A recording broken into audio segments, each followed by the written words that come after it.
Ever pondered what our ancestors were strutting around in 100 years ago? Well, let's take a fashionable journey back to the 1900s, the Edwardian era. This period saw women adorning themselves in high collars and hourglass silhouettes, topped off with elegant hats that were the cherry on top of the sundae. Men weren't left behind either. Tailored suits were the order of the day, giving them a suave and sophisticated look. But fashion wasn't just about looking good, it was a reflection of societal norms and values. For women, the high collars represented modesty while the hourglass figures signified femininity. For men, the tailored suits were a symbol of status and power. Indeed, fashion was a silent language speaking volumes about one's place and role in society. So elegance and sophistication were the name of the game in the 1900s. But hold on, this is just the beginning. Fast forward to the 1920s, fashion takes a revolutionary turn. The Roaring Twenties, as they're aptly named, brought about a wave of change that swept the fashion world. Suddenly, hemlines were rising, and women were daring to bare a little more skin. The iconic flapper style emerged with drop-waist dresses, sequins and feathers, embodying the spirit of rebellion and freedom. Women weren't just changing their clothes, they were also changing their hair. Bobbed hair became the rage, a stark contrast to the long tresses that had been the norm. Meanwhile, men weren't left behind. Suits became the staple wardrobe item, with hats topping off the look quite literally. But fashion didn't exist in a vacuum. The jazz culture seeped into it, influencing the exuberant styles. And let's not forget the women's rights movement. This era of liberation was reflected in the bold fashion choices. The Roaring Twenties indeed, a decade of liberation, jazz, and a fashion revolution. As we step into the 30s, the Great Depression leaves its mark on fashion. The economic downturn had a profound influence on fashion, just like a stone thrown into a pond, sending ripples through the fabric of society. The economic crisis dictated a move towards more conservative, practical clothing. No more flamboyance, no more excess. It was all about making do and mending. Hemlines dropped, waistlines rose, and the silhouette simplified. It was as if fashion took a deep breath and said, "All right, let's get practical." As we roll into the 1940s, we see the influence of World War II. The war brought about a military style, visible in the broad shoulders and structured lines. The make-do and mend ethic continued, with rationing and restrictions shaping fashion choices.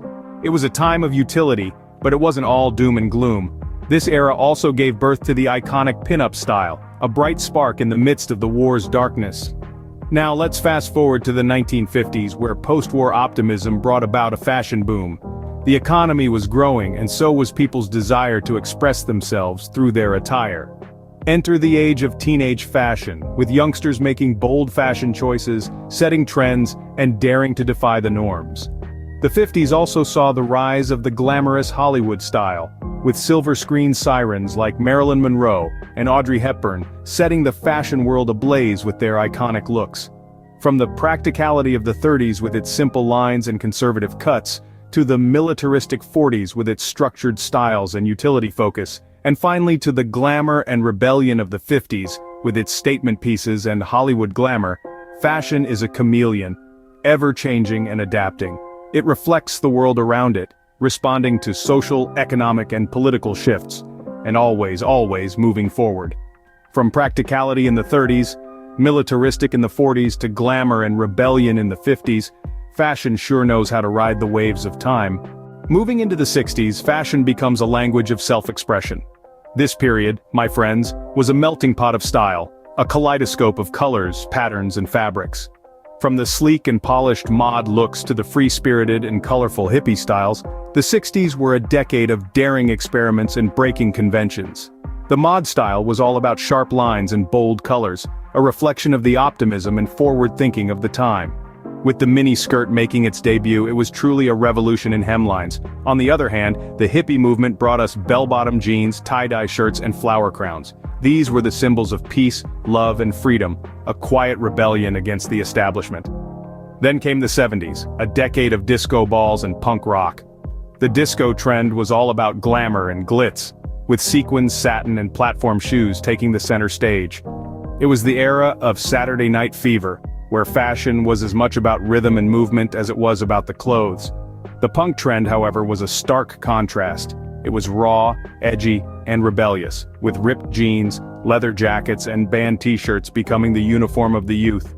As we moved into the 80s, power dressing and fitness craze took over. Shoulder pads, tailored suits and bold colors were the staple of power dressing, a symbol of the rising corporate culture. The fitness craze was all about neon spandex, leg warmers and headbands, inspired by the growing popularity of aerobics and the rise of the body beautiful concept. Music, youth culture and social movements had a significant influence on these trends. From the Beatles' mod suits to Madonna's Like a Virgin look, fashion was a reflection of the zeitgeist, a mirror to the changes in society. These decades were a fashion roller coaster ride, with every turn bringing a new trend. Each decade had its own distinct style, a unique flavor that added to the rich tapestry of fashion history. And as we moved on, fashion continued to evolve, reflecting the shifting cultural and social landscapes. As we approach the end of the century, we enter the era of casual chic. This period heralds the rise of minimalism, grunge, and streetwear. With simplicity as its core, minimalism brought us back to the basics, reminding us that less is truly more. Grunge, on the other hand, rebelled against the status quo, introducing an edgier, unkempt look that screamed individuality and nonconformity. And then came streetwear, a fashion movement deeply rooted in the urban lifestyle and culture which became a favorite among the youth. The 90s also saw the growing influence of celebrities on fashion trends.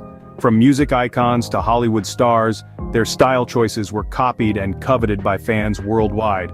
And let's not forget the media's role in amplifying these trends, making fashion accessible and relatable to the masses. And thus we wrap up the 20th century, with fashion becoming more than just clothing, but a mirror of society's changes and advancements.